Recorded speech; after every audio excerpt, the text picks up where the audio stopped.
위대한 하나님의 사람 바울은 로마 감옥에 2번 투옥되었습니다. 2번 투옥이 되었는데요. 때는 주후 60년대 초반 그리고 60년대 후반에 2번 감옥에 투옥되었다가 2차 투옥 후에 석방이 되어서 결국은 순교했던 인물이 바울입니다.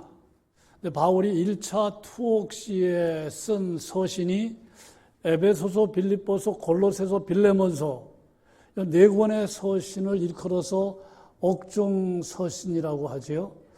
2차 투옥 때 쓴 서신이 디모데후서입니다.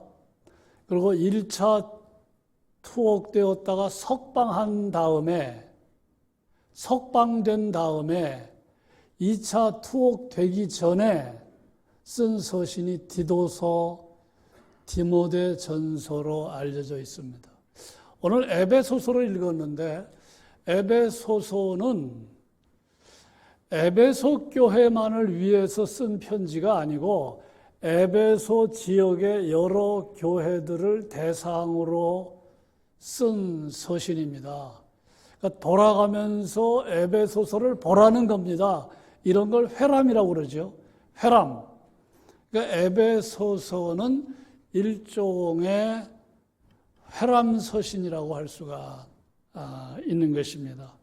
바울은 에베소 지역의 여러 교회의 사정과 형편에 대해서 들었습니다. 15절입니다. 이로 말미암아 주 예수 안에서 너희 믿음과 모든 성도를 향한 사랑을 나도 듣고 믿음을 들었다는 겁니다.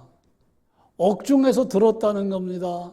에베소 지역교회 성도들의 믿음에 대해서 들었고 성도들에 대한 사랑에 대해서 들었다는 것입니다. 그런데 중요한 건 뭐냐면 바울은 듣는 것으로 끝나지 않고 기도했다는 거예요. 이것이 우리가 마음에 두어야 할 점입니다. 바울은 어떤 사람으로부터 이야기를 들으면 반드시 응답했는데 기도로 응답했습니다. 골로새 교회에 대한 반응도 같은 모습입니다. 골로새서 말씀을 드리기 전에 그 16절입니다. 16절 표준세 번역으로 읽으면 이렇게 되어 있습니다. 여러분을 기억하면서 기도를 올리며 여러분을 두고 끊임없이 감사를 드립니다. 그러니까 에베소 지역교회의 사정과 형편을 들었는데 듣는 것으로 끝나지 않고 기억하면서 기도했다는 거예요. 그러면서 감사했다는 겁니다. 이 바울에게서 우리가 배울 점인데요. 믿음에 대해서 들었어요.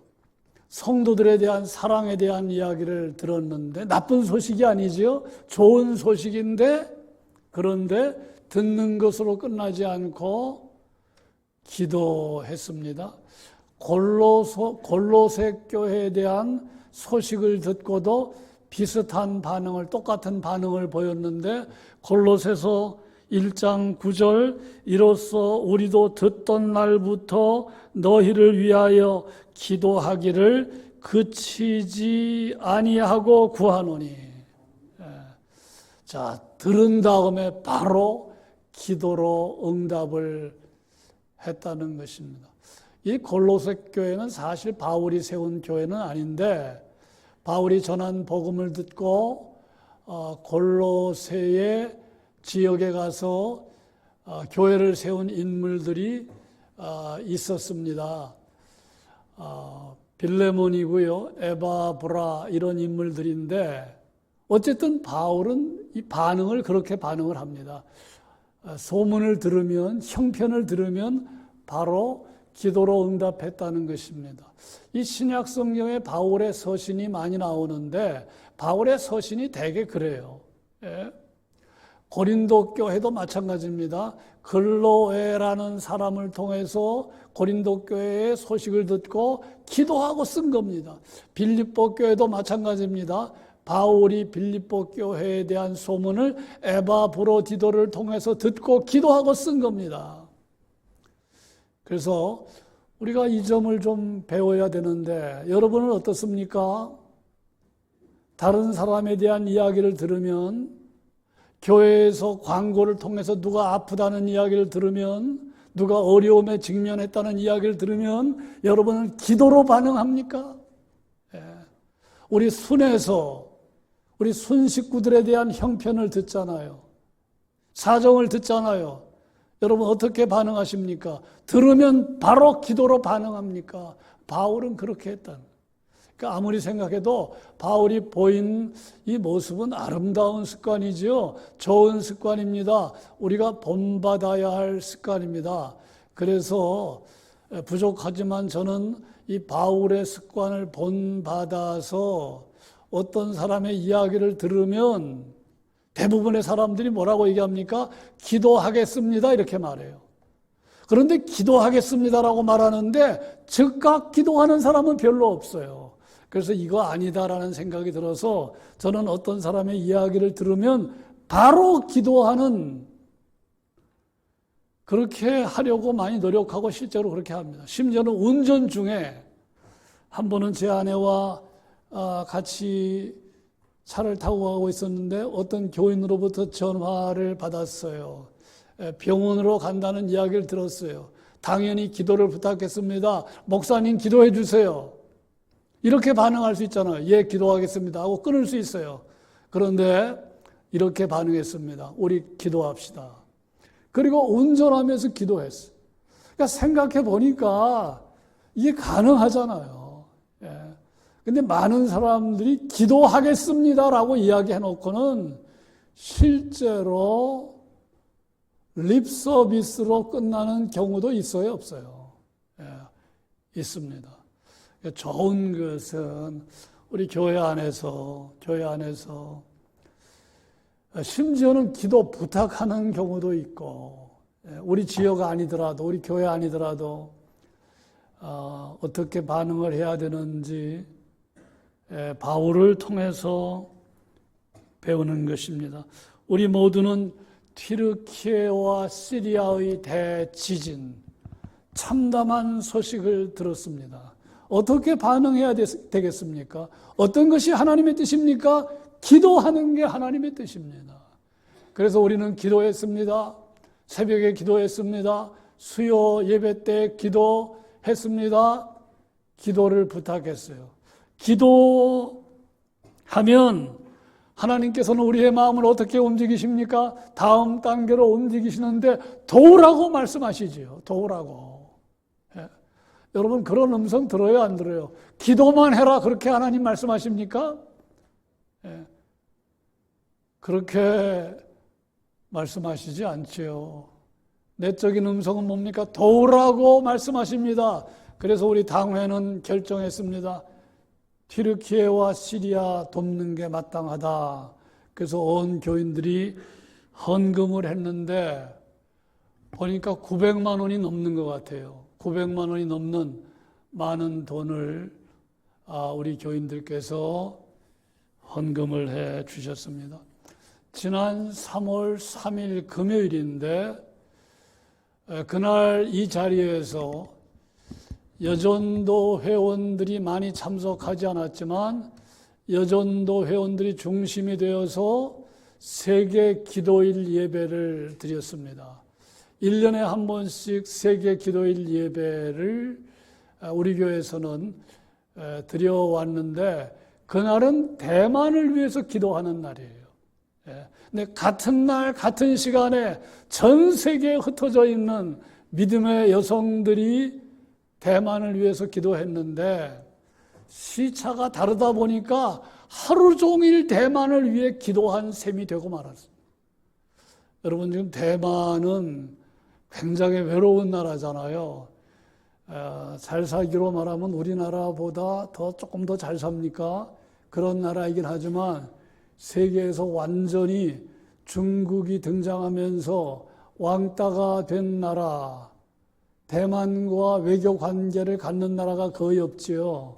중국의 시진핑이 대만을 침공하겠다고 2024년, 25년 두고 봐라 침공한다. 얼마나 딱한 처지입니까? 예. 그래서 세계 기도일 예배를 통해서 전 세계에 흩어져 있는 믿음의 여성들이 듣는 걸로 끝나지 않고 기도했는데, 여러분 이게 얼마나 의미가 있습니까? 얼마나 아름다운 모습입니까? 성경이 가르치는. 그래서 우리가 오늘 말씀을 통해서 배우는 것이 그것입니다. 우리 살아가면서 이런 이야기 저런 이야기를 듣는데 듣는 걸로 끝나지 말고 우리가 마음에 두면서 있는 자리에서부터 기도하는 우리 모두 되시기를 주님의 이름으로 축원합니다. 본문은 이제 바울이 기도한 내용입니다. 옥중에서 기도한 내용인데 크게 두 가지입니다. 크게 두 가지 기도드렸어요. 첫 번째는 이런 기도를 드렸습니다. 하나님 알기를 기도했습니다. 17절이지요. 17절 하나님을 알게 하시고, 그게 어디로 끝나느냐 하면 19절로 끝납니다. 알게 하시기를 구하노라로 끝나는데요. 이 말은 무슨 말이냐면, 여러분 에베소 지역교회의 성도들이 하나님을 몰랐겠습니까? 하나님 알았지요. 하나님 더 알아가기를 소원한다는 거예요. 베드로의 표현으로 말하면 베드로후서 3장 18절에 베드로는 어떻게 말했느냐 하면 하나님을 아는 지식에서 자라가라 이렇게 얘기했거든요. 그러니까 이 말은 이런 뜻이 있어요. 너희들이 하나님을 알지만 더 제대로 알기를 원한다, 그런 뜻입니다. 예. 너희들이 지금 물론 하나님을 알고 있을 거야. 그러나 하나님을 더 제대로 알기를 원한다. 하나님을 아는 지식이 더 자라갔으면 좋겠다. 그런 기도를 지금 바울이 옥중에서 드리고 있는 것입니다. 저는 종종 이런 생각을 합니다. 제가 설교자인데 정말 성경이 말하는 하나님을 선포하고 있는가? 굉장히 중요한 이야기 아니겠습니까? 성경이 말하는 하나님은 A인데 제가 설정한 하나님 B를 전한다고 하면 이거 큰 죄 아니겠습니까? 그러니까 설교자는 성경이 말하는 하나님을 선포해야 돼요. 동시에 또 우리가 물어야 할 질문은, 여러분과 저는 성경이 가르치는 하나님을 과연 믿는가? 혹시 옛날에 절에 다니면서 불상 앞에 절하면서 불상을 대하듯이 하나님을 대하지 않는가?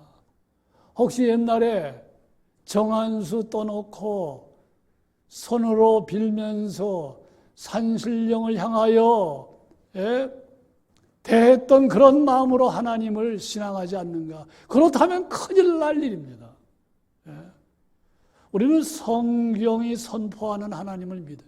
근데 그런 생각을 종종 하는 이유는, 하나님을 믿는다면, 성경이 말하는 하나님을 믿는다면 이렇게 행동할 수 있을까? 저렇게 행동할 수 있을까? 그런 생각이 드는 거예요.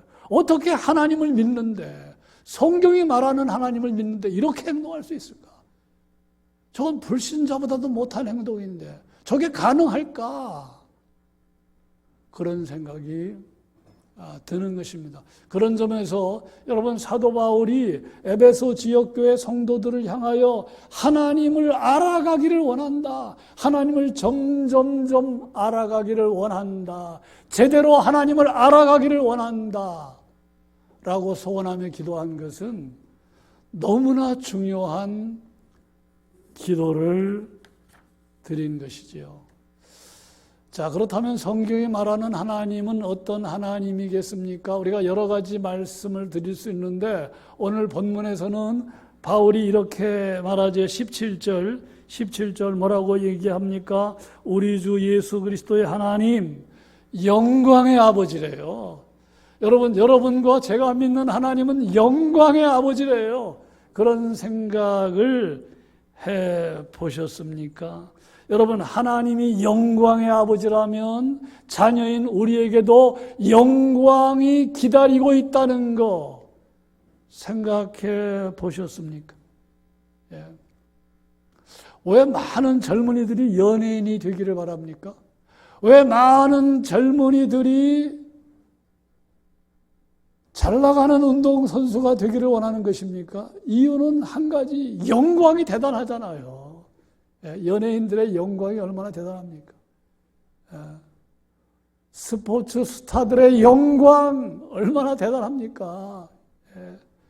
왜 많은 사람들이 정치를 지망하는 것입니까? 여러분, 대통령의 영광이 어마어마하잖아요.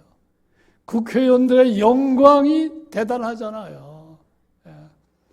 그런데 우리 하나님의 영광은 그런 것과 비교가 될 수 없는 것입니다.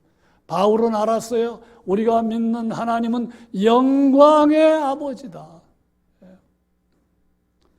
이재용 삼성전자 회장은 어느 나라 가든지 최고의 대우를 받습니다. 왜 그렇습니까? 한국을 대표하는 부자이기 때문인데요. 어째서 이재용 회장은 이런 영광을 얻게 된 것입니까? 다 잘 아시죠? 우리나라 제일의 부자 아버지를 두었었기 때문에. 제일의 부자 아버지 이건희 회장이죠. 자꾸 하셨지만 제일의 부자 아버지를 둔 것 때문에 그 아들에게 그 영광이, 어마어마한 영광이 흘러간 것입니다. 지금 대부분 재벌 총수들이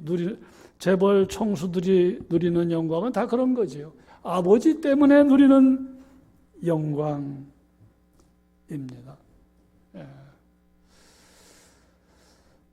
간혹 목회하면서 마음 아픈 거는 고난 때문에 신앙을 포기하려는 성도들을 보면서 갖는 마음입니다.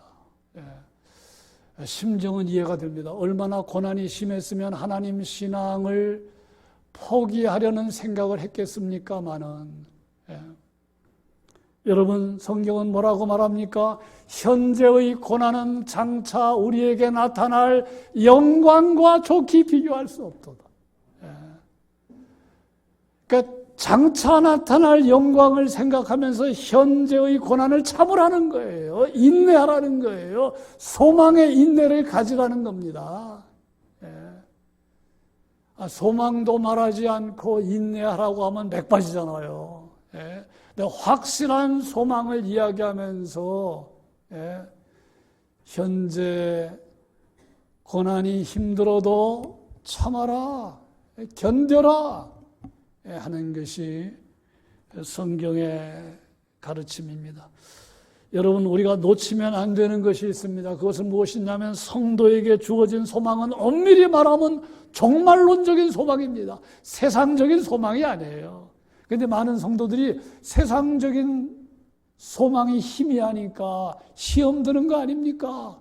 잘 살기를 바랬는데, 건강하기를 바랬는데, 자녀들이 잘 되기를 바랬는데 세상적인 것들이 잘 안 되니까 시험 드는 거 아닙니까? 근데 엄밀하게 말하면 성경은 우리에게 종말론적인 소망을 약속하고 있는 거예요. 근데 우리는요, 종말론적인 소망 필요 없다, 현재가 중요하다, 그거 아닙니까? 그러니까 시험에 빠지는 거예요. 지금 바울은 말합니다. 영광의 아버지 말합니다. 자, 여러분에게 이런 질문을 던진다면 어떤 대답을 하겠습니까? 부귀영화, 내세에는 소망이 없는데, 엄청난 부귀영화가 약속되어 있습니다. 그거 선택하겠습니까? 아니면 부귀영화는 약속이 되어 있지 않지만 종말론적인 소망이 약속되어 있습니다. 2번을 선택하겠습니까? 1번을 선택하겠습니까? 라고 물어보면 많은 사람들이 2번 선택하겠습니까? 1번 선택하겠습니까? 1번 선택하겠죠.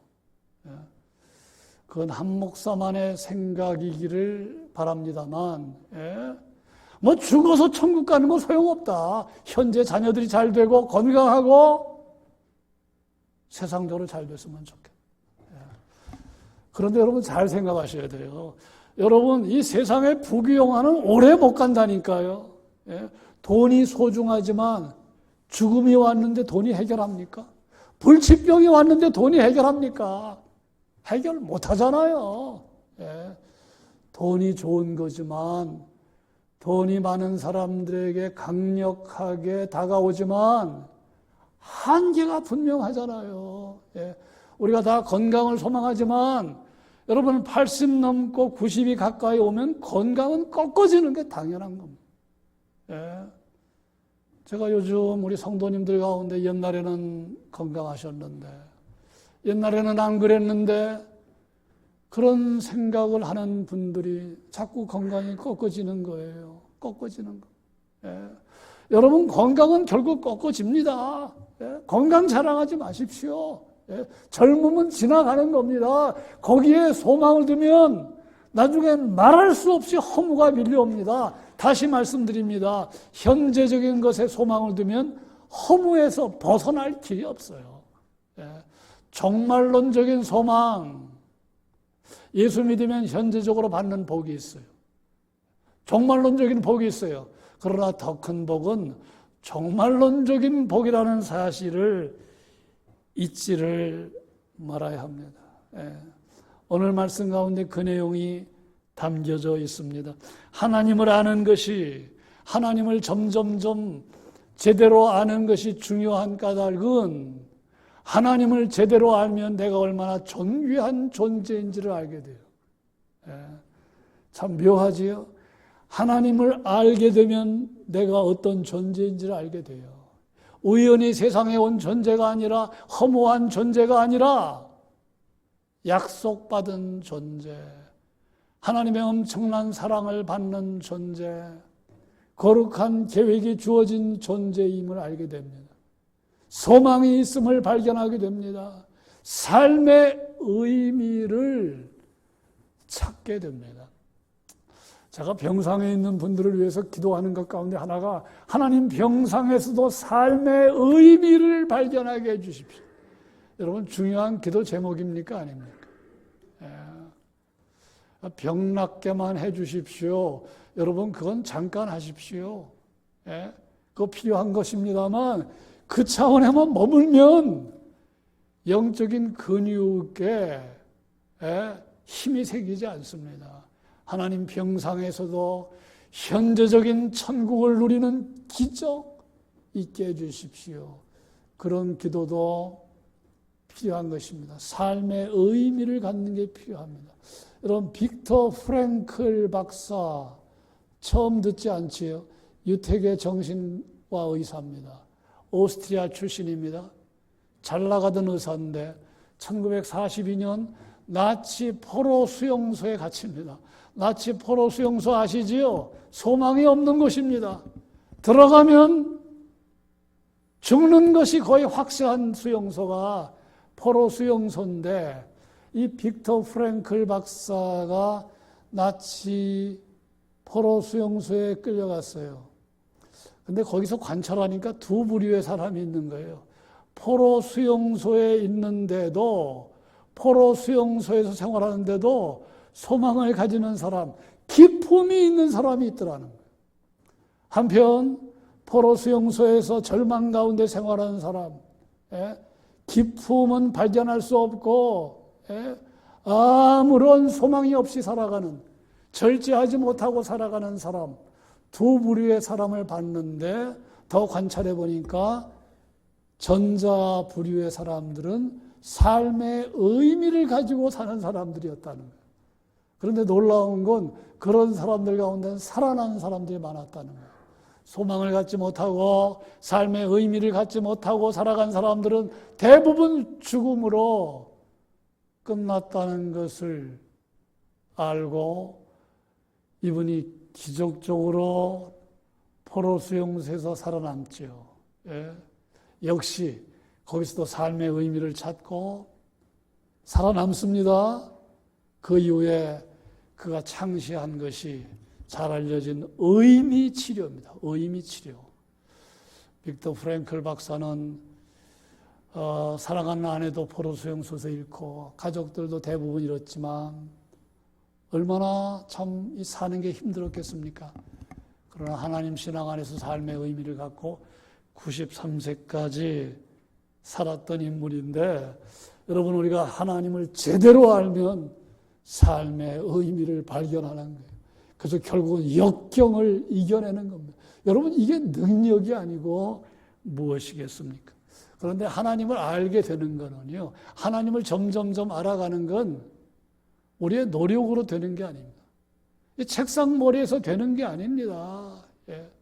바울은 그 비밀을 이야기하고 있는데 그것은 어떻게 되는 것인가?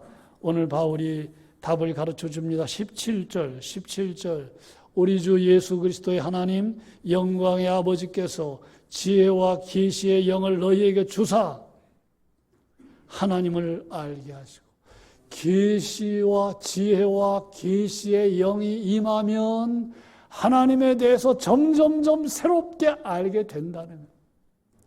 사람이 책상머리에서 연구해서 하나님을 알아가는 것이 아니라는 겁니다. 여러분, 시력이 좋다고 글씨를 보는 게 아니라는 거 아십니까? 시력이 좋다고 글씨를 보는 게 아니라 빛이 조명해 주어야 글씨를 보는 겁니다. 마찬가지입니다. 그래서 이런 깨달음을 가진 사람이 종교개혁자 칼빈인데, 칼빈은 성령의 조명이라는 말을 합니다. 성령이 조명해 주셔야 우리가 하나님을 알게 된다는 거예요. 예. 여기서 우리는 성령님이 얼마나 좋은 영인지를 우리가 생각하게 되죠.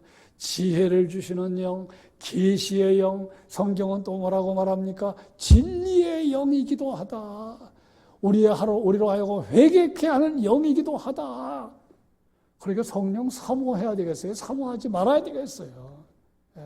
성령을 사모하는 게 얼마나 중요한지. 성령을 사모할 때 진리도 깨닫게 되고, 지혜도 생기게 되고, 회개하며 살게도 되고, 성령의 열매도 나타나게 되는 것입니다. 그래서 여러분, 성령 충만한 삶, 아무리 강조해도 지나치지 않다는 것을 기억을 하시고, 성령 충만을 강구하는, 그래서 우리가 하나님을 지금보다 점점 하나님을 새롭게 알아가는 우리 모두 되시기를 주님의 이름으로 축원합니다. 자, 두 번째 바울이 드린 기도는 이겁니다. 마음의 눈이 밝아지기를 기도했어요. 누가? 에베소 지역교회 성도들이 마음의 눈이 밝아지기를 기도했어요. 여러분, 마음의 눈은 보이지 않지만 마음의 눈이 있다는 거 아시죠? 마음의 눈이 보이진 않습니다. 육의 눈만 있는 게 아니라 마음의 눈이 있어요. 어떤 사람은 육의 눈은 밝은데 마음의 눈이 어두운 사람이 있죠. 요즘 새벽마다 우리는 사무엘상을 읽고 있는데, 사울 왕이 다윗을 죽이기로 시도하고 음모하고 다윗을 제거하기 위해서 계속 뒤를 쫓는 내용, 18장, 19장, 20장, 21장, 22장, 23장 지독하지요, 사울왕. 예? 성경에 그렇게 길게 나오는 내용이 있습니까? 한 사람을 죽이기 위해서 사무엘상 18장, 19장, 20장, 21장, 22장, 23장에 걸쳐서 얼마나 긴 내용이. 근데 그 이후에 잠깐 멈추고 그 이후에 또 죽이려고 하는 내용. 여러분, 두말할 것도 없이 사울왕은요, 세상적인 그 육신의 시력은 어떠했는지 모르지만 마음의 눈은 몹시 어두운 사람이지. 그러니까 마음의 눈이 어두우면 죄에 대해서 담대한 마음이 생기는 거예요. 유혹에 쉽게 넘어가는 겁니다. 마땅히 볼 것을 못 보는 거예요. 이게 얼마나 위험한 사람입니까? 그러니까 우리도 그런 기도를 해야 되는데, 하나님, 우리의 사랑하는 아들, 딸들이, 자녀들이 마음의 눈이 밝아지게 해 주십시오. 하나님을 점점 알아가게 해주십시오. 이게 얼마나 중요한 기도입니다.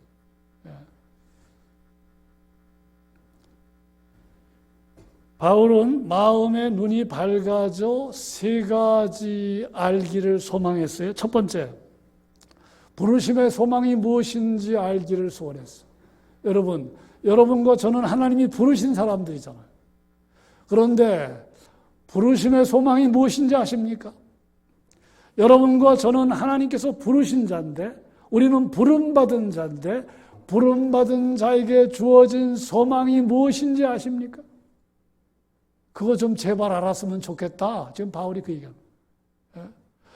부름받은 사람들에게는 엄청난 소망이 주어졌는데 그걸 모르고 있기 때문에 하는 말입니다. 시시하게 살 사람들이 아닌데, 세상적인 조건으로 주눅들 사람이 아닌데, 그런 뜻이 내포된 것 아니겠습니까? 하나님이 우리를 부르셨을 때 엄청난 걸 약속해 주셨습니다. 그 약속은 소망입니다. 하나님이 우리를 부르셨을 때 어떤 약속하셨습니까? 하나님의 자녀가 된다. 하나님 나라를 상속받는다. 그 사실 아세요? 하나님 나라를 상속받기로 약속받은 사람들이 성도라는 거예요. 죄사함 받는다. 세상 끝날까지 함께한다. 천국 백성 된다. 부활의 영광에 이른다. 어마어마한 약속을 해주셨어요. 그게 소망인데 그걸 좀 알았으면 좋겠다. 사랑하는 성도 여러분, 우리가 세상에서 살다가 병들다 고통당하는 것으로 끝나는 게 아니라 하나님 우리의 생명을 불러가는 순간 천국으로 이사가는 겁니다. 영화로운 부활의 몸을 입는 겁니다. 여러분 그 소망 상상하며 사셔야 돼요. 바울이 지금 그 이야기를 하고 있는 겁니다. 두 번째, 첫 번째는 마음의 눈이 밝아져 부르심의 소망이 무엇인지 알기를 원한다. 두 번째는 마음의 눈이 밝아져 그 기업의 영광이 얼마나 풍성한지 알기를 원한다. 그 이야기입니다. 여기 기업은요, 하나님의 나라를 말합니다. 하나님의 나라. 우리는 살아오면서 어떤 것들을 상상한 적 있죠? 상상한 적. 내가 원하는 학교에 입학한다면 얼마나 좋을까? 내가 원하는 직장에 들어간다면 얼마나 좋을까? 내가 하고 있는 사업이 성공한다면 얼마나 좋을까? 내가 사랑하는 사람과 가정을 이룬다면 얼마나 좋을까? 그런 상상 많은 사람들이 하잖아요. 또 젊은이들 같으면 군대 생활이 힘드니까 빨리 제대할 날이 오면 얼마나 좋을까? 옛날 군 생활 경험했던 사람들은 그런 것도 상상을 했어요. 제대하면 얼마나 좋을까? 제가 옛날에 그런 생각 많이 했어요. 그런데 어떻습니까? 상상하는 건 자유지만 실제로 상상한 것보다 더 좋습니까? 더 못합니까? 여러분 세상적인 거는요, 상상하는 거는 자유지만 상상한 것보다는 되게 못합니다. 내가 이 학교에만 들어간다면, 내가 이 직장에만 들어간다면, 내가 이 사람과 만난다면, 그런 환상이 있는데 그 환상이 정말 환상으로 이어집니까? 그렇지 않잖아요. 많은 미혼 남녀들이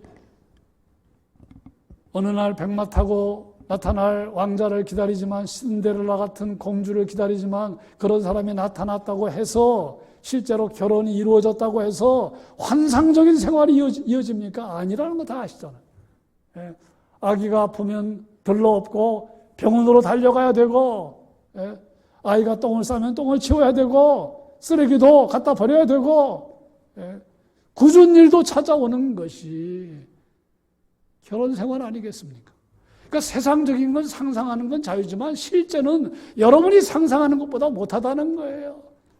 내가 엄청난 돈을 벌기를 원하지만 돈을 벌어서 나타날 현실은 대단한 게 아니라는 거 아셔야 돼요.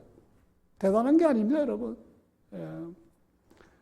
그런데 바울은 알았어요. 하나님의 나라를 상속받을 것인데 그 기업의 영광의 풍성함이 무엇인지 알기를 원한다. 예. 어마어마하다는 거예요. 어마어마하다. 예. 여러분 그것을 붙드셔야 됩니다. 여러분. 앞에서 말씀드린 대로 종말론적인 소망을 붙잡지 않으면 인생은 결국 허무로 끝나고 허무로 여러분 삶은 마감할 수밖에 없어요. 다 아프고 다 사별할 거 아닙니까? 가족들과. 얼마나 허무합니까? 그것만 생각하면 기가 막혀요. 사랑하는 아내와 헤어져야 되고 사랑하는 남편과 헤어져야 되고 자식들과 헤어져야 되고 부귀영화가 있으면 뭐합니까? 다 허무한 겁니다. 현실적인 소망만 붙잡으면 그렇게 되는 거예요. 그래서 종말론적인 소망을 붙잡으라는 것입니다. 바울은 에베소 지역의 교회들에 대한 믿음이 대단한 거 알았어요. 성도들 간의 사랑이 대단하다는 걸 알았어요. 그런데 또 중요한 건 하나님을 제대로 아는 것이 중요하다. 마음의 눈이 밝아져 부르심의 소망이 무엇인지 아는 게 중요하고 그 기업의 영광이 얼마나 풍성한지 아는 것이 중요하다. 기도 올린 것입니다. 마지막 세 번째, 믿는 우리에게 베푸신 하나님의 능력이 얼마나 큰지 알기를 기도했습니다. 마음의 눈이 밝아져 하나님의 능력이 얼마나 큰지 알기를 원한다는 거예요. 예. 그러면서 바울이 언급한 것은 오늘 19절까지 읽었습니다만 19절, 20절까지 연결시키면 예수 그리스도, 예수님을 죽은 자 가운데서 살리신 하나님의 능력 생각하라는 거예요. 예. 여러분, 하나님께서 예수님을 죽은 자 가운데 살리신 하나님의 능력을 지금 바울이 말하고 있는데 여러분 그거 믿습니까? 예? 예수님의 부활을 믿습니까? 한번 대답해 보세요. 믿습니까? 그거 믿으셔야 돼요. 예? 어마어마한 능력, 그게 베푸신 능력이다. 예? 여러분 예수님의 부활 때문에 교회가 탄생했잖아요. 예수님의 부활이 없었다면 제자들은 다 흩어지지 않았겠습니까? 뭐 때문에 돌아온 겁니까? 예. 그 어마어마한 능력을 생각하면서 종말론적인 소망을 가지라는 거예요. 예수님이 십자가에 죽는 걸로 끝나지 않고 하나님이 그를 살리셨을 뿐만 아니라 그를 하늘 보좌 우편에 앉히셨다는 말은 예수님에게 전권, 하늘과 땅의 모든 권세가 예수님에게 주어졌음을 말하는 것입니다. 그 어마어마한 능력을 상기시키는 겁니다. 그래서 하나님을 믿는 성도라면 하나님의 능력을 기대하면서 기도하면서 살아가라는 것입니다. 여러분 현실적으로 하나님의 능력은 어떻게 나타납니까? 두 가지로 나타납니다. 첫째는 문제가 해결되는 방법으로 나타나요. 두 번째는 문제는 해결되지 않고 문제를 극복하고 감당하는 방법으로 나타납니다. 바울에게는 이 두 가지가 다 나타났어요. 여러분 빌립보 감옥에 갇혔을 때는요, 감옥이 막 흔들리면서 바울이 옥에서 풀려났어요. 근데 로마 감옥에 갇혔을 때는 그런 일이 없었어요. 바울은 죽은 자를 살린 그러한 일도 행한 적이 있었어요. 그러나 로마 감옥에서는 그런 일이 없었어요. 하나님은 로마 감옥에서는 모든 걸 감당할 수 있는 능력을 주셨어요. 감사하게 했어요. 자유함을 누리게 했어요. 그래서 여러분 문제가 해결되는 것만 능력이 아닙니다. 두 번째, 문제가 해결되지 않지만 감당하고 극복하는 것도 어마어마한 능력이에요. 사실은 두 번째가 더 큰 능력이라고 할 수도 있어요. 예. 우리가 살아가면서 눈을 번쩍이는 그런 기적들 생각보다 많이 일어나지 않죠. 예. 더 놀라운 기적은 감당하는 능력. 지금 바울은 옥중에서 그런 능력을 경험하고 있는. 오히려 좀 감사하고 있대요. 이게 참 기가 막힐 일 아닙니까? 이제 얼마 있으면 죽습니다. 얼마 있으면 삶이 마감돼요. 근데 바울은 하나님 나를 빨리 석방시켜 주십시오. 여러분 그런 기도만 계속하면요. 신앙적으로 이게 참 힘이 없습니다. 그래서 여러분 내가 병에 있으면 병 고쳐달라고 하는 기도는 마땅한 거지만 그것만 계속하지 말고 조금 다른 기도, 오늘 본문에 나와 있는 것처럼 하나님 좀 더 새롭게 알게 해주시고 좀 마음의 눈을 밝혀주셔서 부르심의 소망이 무엇인지 그 기업의 영광의 풍성함이 무엇인지 하나님의 능력이 어떠한 것인지를 좀 알게 해달라고 그런 기도가 우리 모두의 기도가 되기를 주님의 이름으로 축원합니다.